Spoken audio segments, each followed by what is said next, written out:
Hello, नमस्कार, आदाब, सत श्री अकाल और अस्सलाम वालेकुम। मैं हूं मोहम्मद अहमद काज़मी, लेकर आया हूं आपका पसंदीदा कार्यक्रम आपके रूबरू। इस कार्यक्रम में हम बहुत सी खबरों की तह तक जाने की कोशिश करते हैं और गहराई से मालूमात हासिल करने की कोशिश करते हैं कुछ जानकार लोगों से। अभी इंटरनेशनल बहुत से ऐसे डेवलपमेंट्स हैं जिसके बारे में आप मीडिया स्टार से बहुत सी चीज़ें अब तक आपको मिलती रही हैं, आप खबरें देखते रहे हैं। अभी जो कुछ अमेरिका में खुफिया रिपोर्ट जारी हुई मोहम्मद बिन सलमान को ये बताते हुए कि वही ज़िम्मेदार हैं जमाल खाशोगी के कत्ल के लिए।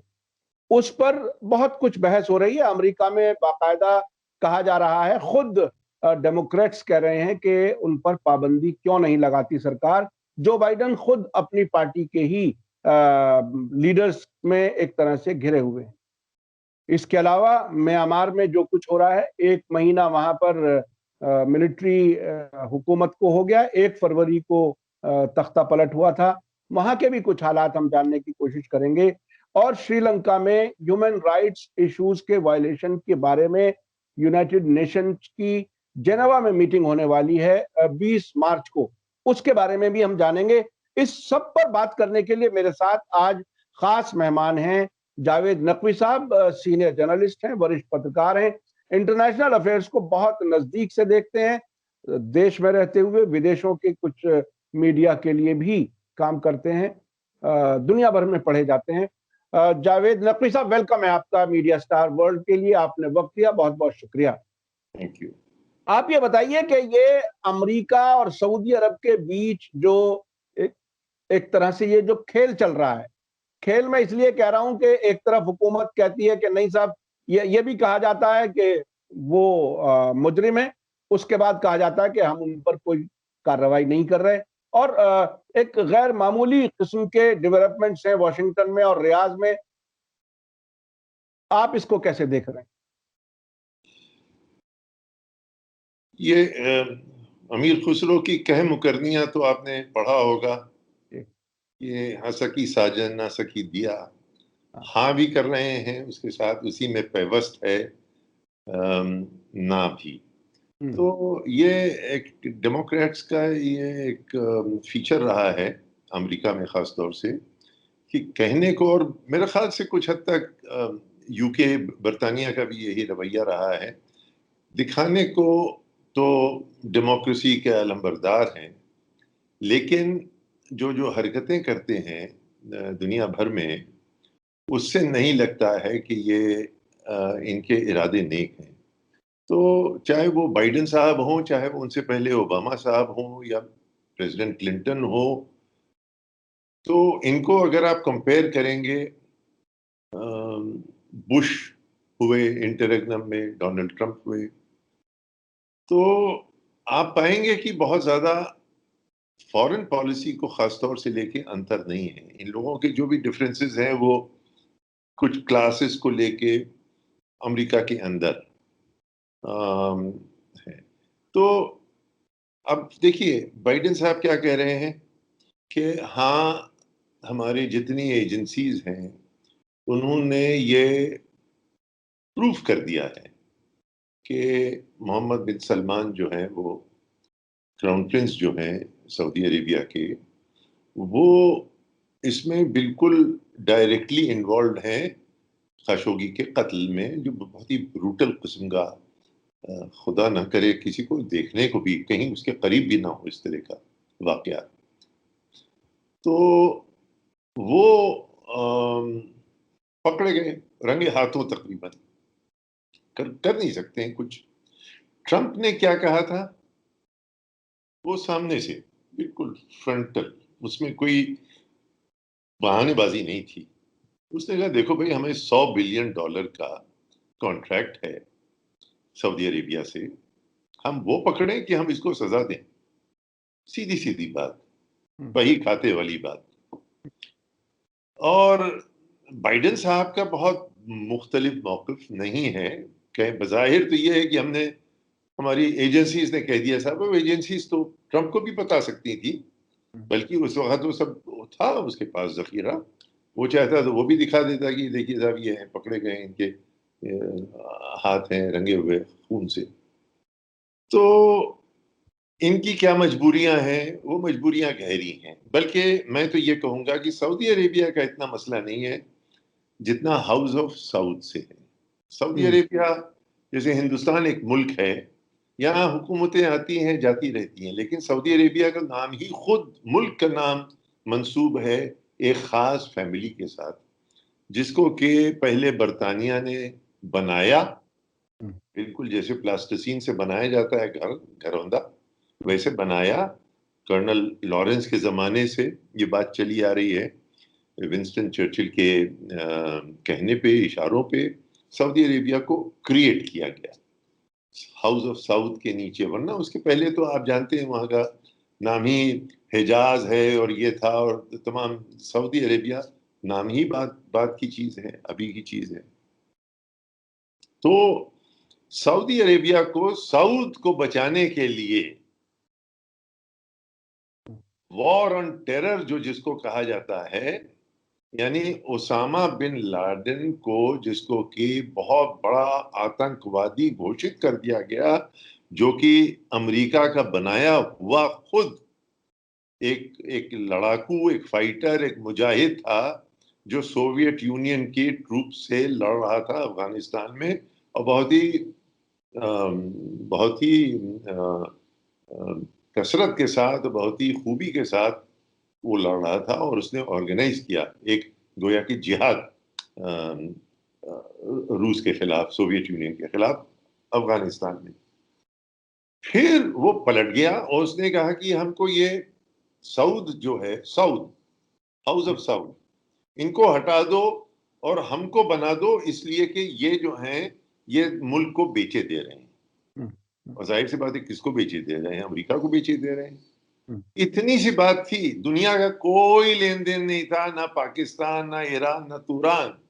सिर्फ उसका मुतालबा था कि हाउस ऑफ साउद से हमें बैर है, वो लोग जो हैं वो करप्ट हैं, और हम वहां पे वही हुकूमत लाएंगे, वही शरई हुकूमत लाएंगे, वही वहाबियत होगी हमारी हुकूमत में, और उसी तरह से हम सर कलम करेंगे जुम्मे की नमाज के बाद, और उसी तरह से हाथ पांव काटेंगे हम अलेज्ड और रियल क्रिमिनल्स के।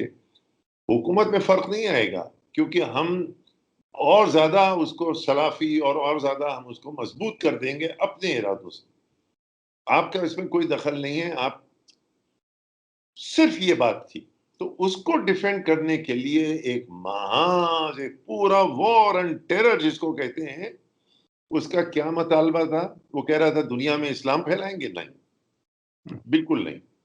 वो कह रहा था हमको सऊदी अरेबिया की हुकूमत चाहिए, क्योंकि ये जो लोग हैं वहां के, ये करप्ट हैं, ये खराब लोग हैं, जो जो वहां की हुकूमत। बस देखिए क्या हुआ फिर।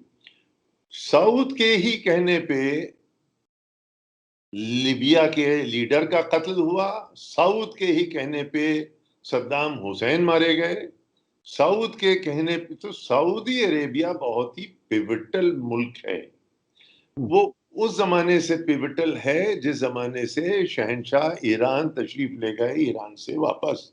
हम्म, वो जाके कहीं आजहानी बन गए इजिप्ट में, कहीं उनकी कब्र है या मजार है, जो भी है। तो दुनिया में घूमे, कहीं कहीं पनाह नहीं मिली थी शहंशाह को। तो जब वो ईरान हट गया, इतना बड़ा खंबा अमेरिकन इंटरेस्ट का मशरिक वस्ता में, तो उस वक्त सऊदी अरेबिया का दामन पकड़ के उसको और मजबूत किया गया। वरना उससे पहले तो ये था, एक भांजा आता है, भतीजा बादशाह को गोली मार देता है, और ये चीजें होती रहती, वारदात होती रहती थी वहां पे। इतना बड़ा स्ट्रेटेजिक वो नहीं था। हम्म, फिर एक वक्त आया जब एक ऑयल जिहाद हो गई, जिसमें कि अरब ममालिक ने पेट्रोल बंद कर दिया, इन ममालिक का, जो कि फिलिस्तीनियों के खिलाफ, जो इसराइल के साथ खड़े हुए थे। वो एक झटका जो लगा, तो अमेरिकन ने कहा कि नहीं, इनको तो पकड़ के रखना है और इनको नहीं छोड़ना है। तो आप देख लीजिए कि वो वक्त है और आज का वक्त है, वो इतना पिवटल है वो तकरीबन उतना ही पिवटल है अमेरिका के लिए जितना इजराइल है, उससे कम नहीं है। और आप जानते हैं कि शहंशाह और इजराइल अमेरिकन वॉर प्लेन के दो पर थे, और वो उसके सड़क जाने के बाद वो ये हुआ। वरना ये कि ईरान जो था सबसे बड़ा एजेंट था, सब मुसाद उसाद की, आपको तो मालूम है जब वहाँ पे इस्लामी हुकूमत आई और इनकलाब आया तो सब वो पकड़े गए थे मुसाद के, कितना लिटरेचर पकड़ा गया था, वो चिंदी चिंदी कर दिया था उन्होंने, वहाँ उनके पुर्जे पुर्जे कर दिए थे। अमेरिका एम्बेसी को जब कब्जा किया गया था, जब यूएस एम्बेसी पे, तो जी उसमें जी इजरायली एम्बेसी के और खुफिया चीजों के लिटरेचर वो सब पर्चे छोटे छोटे चिंदे, उसको इन्होंने लेई से किस चीज से जोड़ा, उसकी पूरी पूरी किताबें, एक बहुत बड़ा कारनामा किया था। तो अब जब वो सरक गया तो इनको जरूरत पड़ी किसी और की, वो सऊदी अरेबिया साबित हुआ।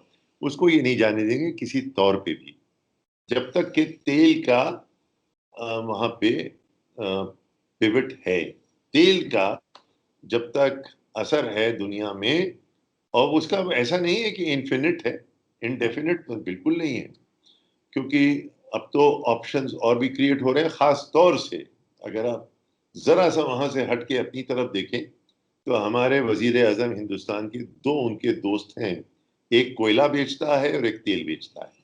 जी जी जी जी। दो उनके बिजनेस एलाइज हैं नरेंद्र मोदी साहब के, एक कोयला बेच रहा है, एक तेल बेच रहा है। और एनवायरमेंटल प्रेशर जब आएगा तो ये दोनों किधर भागेंगे इनकी समझ में नहीं आएगा। तो यानी ये आप अब आ रहा है जमाना अडानी और इलेक्ट्रिक कार्स का, अब्बासी के बारे में कह रहे क्लीन क्लीन एनर्जी का, इन सब चीजों का। लेकिन साथ में एक वाइडर कैनवस में अगर आप इसको देखें तो ये एक एनोमली पूरी दुनिया में छाई हुई है। कहने को कुछ, हाथी के दांत दिखाने के और खाने के अलग। यानी कहने को तो डेमोक्रेसी लाना चाहिए और डेमोक्रेसी बहुत बड़ी चीज है, लेकिन वो डेमोक्रेसी सिर्फ चीन में और रूस में अगर हो तो ज्यादा अच्छा है। सऊदी अरेबिया और बाकी जो गल्फ के ममालिक हैं और कहीं जहां और भी तानाशाहियां हैं वगैरह वगैरह, मोरक्को है फॉर एग्जांपल, बहुत बड़ा वहां पे अड्डा है अमेरिकन का। तो वहां कभी नहीं बात हुई कि साहब बादशाह साहब को हटा के यहाँ पे आप बोले आइए, क्योंकि वो तो बिल्कुल यूरोप के सामने मुंह के ठुड्डी के नीचे खड़ा है मोरक्को। तो कभी नहीं, बल्कि जहां पे डेमोक्रेसी थी उसको इन्होंने पामाल किया। पहले अल्जीरिया में और उसके बाद ईरान में, उससे बल्कि मेरे ख्याल से ईरान में पहले किया, जब मुसद्दिक को हटाया इन्होंने प्राइम मिनिस्टर को 50s में, और वो भी वही तेल के लिए, वही तेल, वही गंगू तेली वाला किस्सा है। तेल के लिए डेमोक्रेसी वहां की पामाल की गई और तेल के लिए अल्जीरिया में पामाल की गई, और जहां पे इन्होंने देखा वहीं पे इन्होंने इस्लामी जिहाद या कुछ इस किस्म की कोई टामक टुइयां करने लगे। तो सऊदी अरेबिया, और आप देखेंगे कि ये इस तरह की हिपोक्रेसी आपको पड़ोस में भी मिलेगी, हमारे यहाँ म्यांमार में।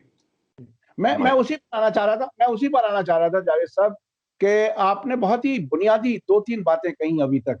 एक तो ये कि ईरान में इस्लामी इनकलाब आने के बाद सऊदी अरब अहम बना, और वो ताल्लुकात खत्म नहीं होंगे अमेरिका के और सऊदी अरब के बीच में। जी। तो अब जिस तरह की ये रिपोर्ट आई है, क्या कोई भी कार्रवाई नहीं होगी, सिर्फ और सिर्फ अपने फायदे के लिए ये सब चलता रहेगा, कि क्या कुछ है रिलेशनशिप का जो जो जो कंटूर जिसे कहना चाहिए, जो जो धागे जो हैं वो जोड़ते हैं, वो क्या सिर्फ तेल का लेन देन ही है, कुछ और भी है? नहीं नहीं, तेल के अलावा स्ट्रेटेजिक है। तेल बेचते हैं वो और तेल को रेगुलेट करते हैं, वरना तेल की कीमतें इधर उधर भाग सकती हैं। तो सऊदी अरेबिया की वजह से कंट्रोल में है। दूसरी चीज ये है कि असलहे का बेपनाह अंबार लगा हुआ है, वो मार्केट है इतना बड़ा, तो वो सऊदी अरेबिया नहीं लेगा और यूएई नहीं लेगा, और ये नहीं तो कहाँ जाएगा फिर वो तो हम थोड़ा सा ले सकते हैं उनके मुकाबले में।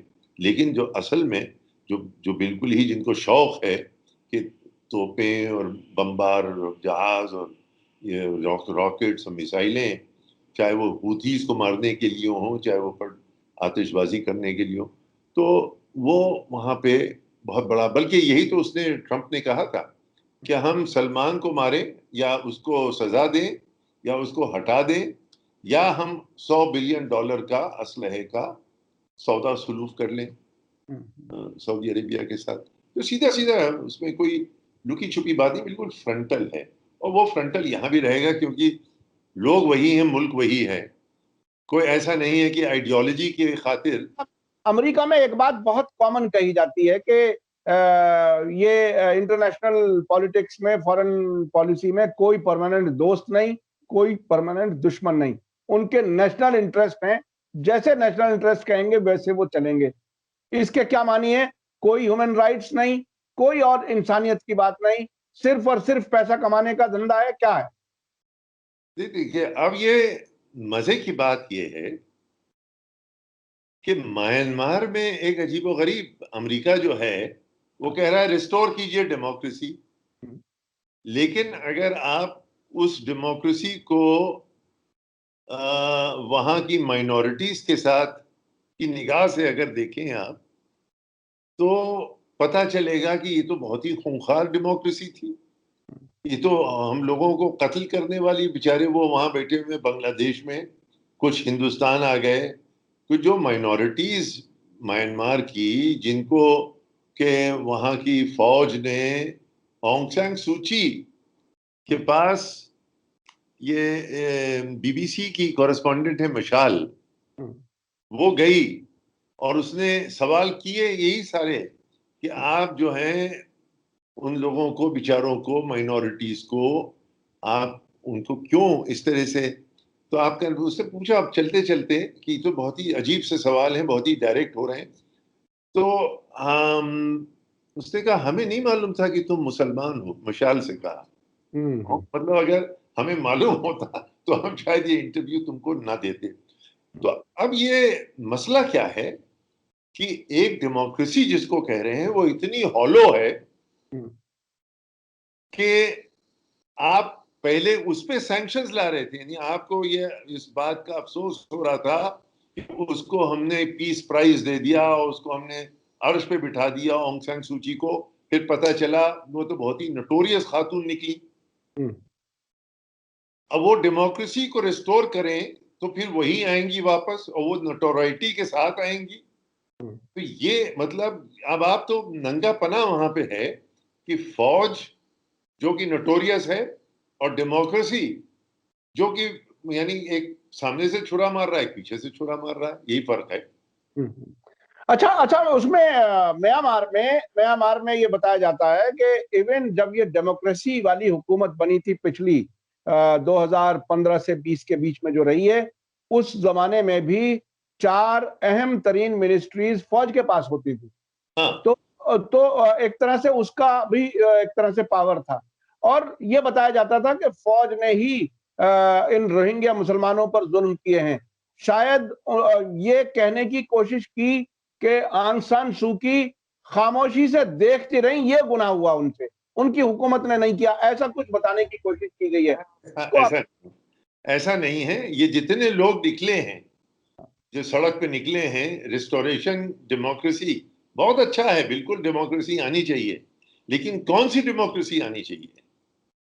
डेमोक्रेसी का रूप देखिए, डेमोक्रेसी तो हिंदुस्तान में भी है, लेकिन क्या ये नेहरू वाली डेमोक्रेसी है, या ये शास्त्री जी वाली डेमोक्रेसी है, या ये कोई ऐसी डेमोक्रेसी है जिसमें वाकई लोग जो हैं बिल्कुल खुली सांस ले सकते हैं, आवाज लगा सकते हैं और सरकार को क्रिटिसाइज कर सकते हैं, जिस तरह से मनमोहन सिंह को यही लोग जो आज बरसरे इख्तिदार हैं किस तरह से गालियां देते हैं। एक साहब ने तो कह दिया था, बल्कि आजकल के जो हमारे लीडर हैं, कि अरे ये तो मनमोहन सिंह तो शावर में भी छाता लगा के, तो अल्लाह जाने क्या माने थे उसके, यानी जलील खार बदतमीजियां करी, किसी को ना जेल में डाला उसने।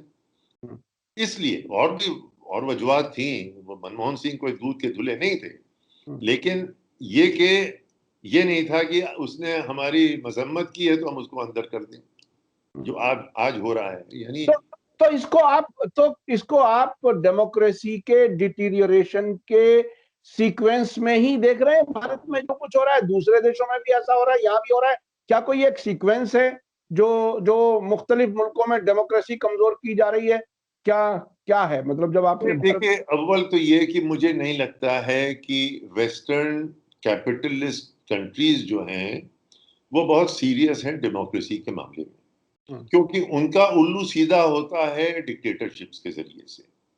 डेमोक्रेसी वहां तक उनको समझ में आती है जहां पे वो डिक्टेटर उनसे 36 का आंकड़ा कर ले, जैसे कि पुतिन या जैसे कि शी जिनपिंग ने कहा हम तुमसे अच्छी कैपिटलिज्म चला के दिखा सकते हैं, पुतिन ने कहा हम तुमसे अच्छी वैक्सीन बना के दिखा सकते हैं। लेकिन डेमोक्रेसी के हिसाब से मेयार से पैमाने से वो कब तक साबित होते हैं। लेकिन इन्होंने क्या किया, इन्होंने दिखाया कि देखिए साहब, आप कम्युनिस्ट हैं और आपके यहाँ आयरन कर्टन है और आपकी आज़ादियां जो हैं वो यूं पामाल होती हैं।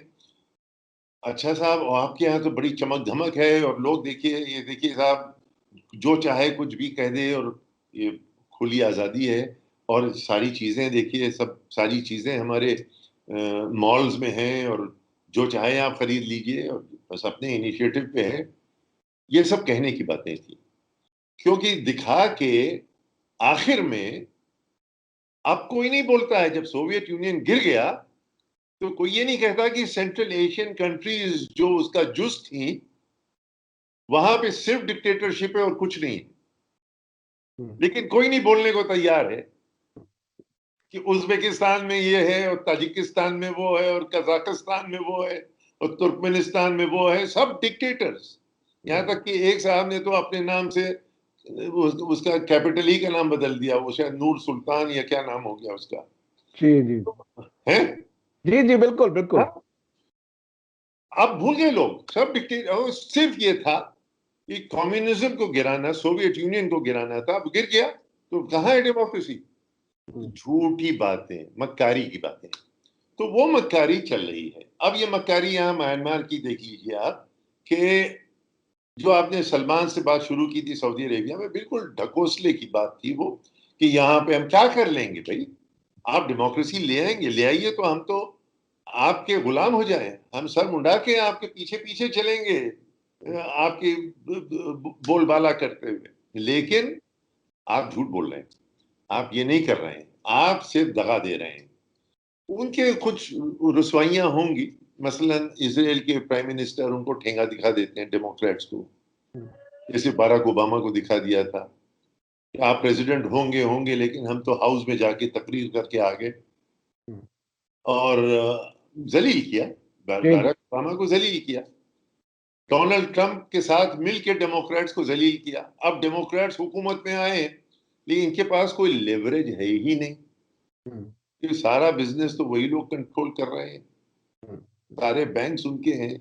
आप जाएंगे तो जाएंगे कहाँ? तो हिपोक्रेसी की अपनी अपनी एक इकोनॉमिक वजह होती है, एक इक्तिसादी वजह बेसिस होती है, और वो ये है कि हाँ, ज्यादा बोलना है तो हांगकांग कर दो, उइगुर मुसलमानों के ऊपर ज्यादतियां हो रही हैं, और अगर दाल गल रही है और बिजनेस अच्छा हो रहा है और तरक्की हो रही है, हम भी खा रहे हैं तुम भी खा रहे हो, तो चुप रहो, सुकूत। फिर नहीं होता है। वह हमारे हिंदुस्तान में कश्मीर हुआ, एमनेस्टी इंटरनेशनल को निकाल के फेंक दिया गया और लोग अंदर बंद हैं। वो यूरोप ने कहा हम वोट करेंगे कश्मीर, वोट कहाँ गया वो? किसी को पता है वो वोट गया कहाँ? कौन गली गए शाम? जी जी जी जी। है, बताओ भाई। तो ये, अब यहाँ पे आइए आप, श्रीलंका। कि मैं श्रीलंका के बारे में पूछना चाहता हूँ, वो क्या इंपॉर्टेंट है, कितना इंपॉर्टेंट है, वो क्या कुछ है? अब देखिए, श्रीलंका का बड़ा मजेदार केस है। श्रीलंका में डेमोक्रेसी है लेकिन इंसानी हुकूक पामाल भी हो रहे हैं। जो तमिल की सिविलियंस की निगाह से अगर आप उसको देखें तो उनको पूरी जंग जीतने के बाद क्या मिला सिवाय रुसवाई के? क्या उनको इंक्लूसिव सरकार मिली? नहीं मिली। उनके साथ जातियां हो रही हैं, वो हो रही हैं। मुसलमानों के साथ जातियां होने लगी अब तो, बल्कि सिंहलीज एक दूसरे के ऊपर तशद्दुद कर रहे हैं। ऐसा नहीं है सिर्फ एथनिक है, उसमें तो जो हिस्ट्री है उसमें तो जयवर्धने जो थे, जूनियस जयवर्धने, वो सिंहलीज लीडर, और उन्होंने श्री मावो बंडर नायके को तो बिल्कुल ही इलेक्शन के एरिना से बाहर फेंक दिया था कि तुम आओगे ही नहीं हमसे लड़ने के लिए। दो सिंहलीज में लड़ाई, जैसे हिंदुस्तान में सब हिंदू हिंदू पार्टियां हैं, वो लड़ रही हैं आपस में। नाम मुसलमान का लग रहा है, इसका लग रहा है, उसका लग रहा है, लेकिन इंटरेस्ट किसके हैं उसमें? कांग्रेस है, कांग्रेस क्या मुसलमानों की पार्टी है, या एनसीपी मुसलमानों की पार्टी है, शिवसेना मुसलमानों की पार्टी है, लड़ रहे हैं आपस में तगड़ तगड़ के। तो वो जो जो श्रीलंका का मसला है, वो है असल में एक report UN human rights council ने तैयार की थी, और वो उनके सामने दरपेश है। अब जिनीवा में उस पर मीटिंग हुई, और ये तय पाया गया कि हम इस पे वोट करेंगे मार्च में। लेकिन फरवरी में इस पे डिस्कशन हुआ था, जब ये हुआ था कि इस पे क्या करना चाहिए, तो तय ये हुआ कि इसको हम वोट पे डालेंगे। अब वहां के फॉरेन मिनिस्टर साहब जो थे श्रीलंका के, उन्होंने कहा कि भाई, और हिंदुस्तान, नेपाल, बांग्लादेश और पाकिस्तान, ये लोग उस काउंसिल के मेंबर्स हैं। तो उसने कहा भाई ये तो हमारे पड़ोसी हैं सब, इनसे तो हमें कोई फिक्र की बात नहीं होनी चाहिए। तो हिंदुस्तानी जो सफीर थे वहां पे, उनका don't take us for granted signal क्यों आया? मजे की बात है, देखिए क्या हो रहा है। नेशनल इंटरेस्ट के नाम पे अब सिग्नल ये आया कि साहब don't take us for granted. अच्छा, उमूमन हिंदुस्तान जो है ज्यादा छेड़ता वेड़ता नहीं है। अगर छेड़ना होता तो वो म्यांमार पे बोल देता कि भाई डेमोक्रेसी को रिस्टोर करो, नहीं बोले। उनका हम कंसर्न है क्या हो रहा है वहां पे, जैसे कि वो मतलब हिंदू मुस्लिम राइट्स हो रहे हैं, हम दोनों, भाई वायलेंस नहीं होनी चाहिए, ये नहीं कि एक दूसरे को मार रहे। तो अब जो ये ह्यूमन राइट्स काउंसिल है, वो तो वोट करेगी हिंदुस्तान किस तरफ जाएगा। यूजुअली तो वो श्रीलंका के साथ होता है, लेकिन कुछ दिन पहले श्रीलंका ने हिंदुस्तान को और जापान को अपने एक बहुत ही क्रूशल प्रोजेक्ट से, जो कि west container east container project था, कोलंबो पोर्ट का बहुत बड़ा प्रोजेक्ट था, बिल्कुल चीन के शाना बशाना खड़ा कर देता इन दोनों ममालिक को। वहां कुछ करा के ये यूनियन का शोर मचा के इनको अलग कर दिया। एक बड़ा हंगामा हुआ होगा, आपने देखा होगा वो खबर। अब कल की खबर ये है कि श्रीलंका ने कहा है कि हम आपको, जापान को और हिंदुस्तान को हम वापस ला रहे हैं एक पोर्ट, उसी दूसरे किस्म का, उससे भी बड़ा पोर्ट का जो वो है, और आप आ जाइए। उसमें कौन साहब हैं? उसमें एक साहब हैं अडानी नाम के, अडानी पोर्ट्स वाले। तो सारा जो प्रेशर था वो, देखिए, don't take us for granted. तो don't take us for granted मतलब क्या है? What do they want? तो श्रीलंका ने कहा कि भाई अगर पैसा चाहिए तो हम दे रहे हैं, आ जाओ तुम, हम अडानी हो या थडानी हो, हम दे देंगे पोर्ट का तुमको कॉन्ट्रैक्ट। जापान ने अभी नहीं अनाउंस किया अपना प्राइवेट इन्वेस्टर, लेकिन हमारे यहाँ से जो नाम गया है वो हिंदुस्तान से, वो अडानी साहब का। और अडानी साहब को तो आप जानते ही अच्छी तरह से। तो ये है एक चीज। दूसरी तरफ इनका जो केस फंसा है वो ये है तमिलनाडु में इलेक्शंस। तो अगर ये चुप रहते हैं ह्यूमन राइट्स वायलेशन पे, तो अडानी साहब का फायदा है और तमिलनाडु में नुकसान। अब इनको तय करना है, पैसा बड़ी चीज है, देखे जाइए क्या होता है। तो ये हिपोक्रेसी चलेंगी, इनके नाम डेमोक्रेसी के नाम पे नहीं है ये सब। ये सब दूसरे दूसरे इंटरेस्ट हैं। जी बताएं। जी, बहुत-बहुत शुक्रिया जावेद नकवी साहब। ये सोशल मीडिया की मजबूरी होती है कि बहुत ज़्यादा लंबी बात नहीं हो सकती, लेकिन आपने एक तरह से पूरी दुनिया का जो एक बुनियादी एक बात बताई कि वो नेशनल इंटरेस्ट के नाम पर जो पैसा कमाने वाला काम है, वो सबसे ज़्यादा हावी है सभी सियासतदानों पर। और ये अमेरिका और सऊदी अरब के बीच का मामला नहीं है, बल्कि सऊद फैमिली का मामला है। उसके सर्वाइवल का इश्यू है।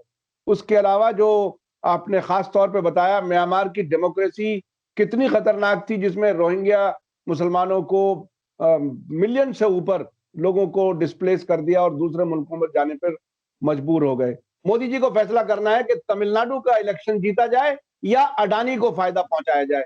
तो ये कभी-कभी कुछ चीजें ऐसी पेच फंस जाते हैं कि सियासतदानों को हो सकता है कोई बचते बचाते कोई ऐसा स्टेटमेंट दिया जाए कि दोनों की जान बचा लें। आम तौर पर सियासी लोग इस तरह से कर लेते हैं। बहुत-बहुत शुक्रिया जावेद नकवी साहब, आपने वक़्त दिया मीडिया स्टार वर्ल्ड के लिए। हम आपके शुक्रगुज़ार हैं। आपने बहुत इन्फॉर्मेशन दी हमारे इस प्रोग्राम में, इसके लिए बहुत-बहुत शुक्रिया। इसी के साथ मुझे दीजिए इजाज़त। धन्यवाद, शुक्रिया। जय भारत, जय हिंद।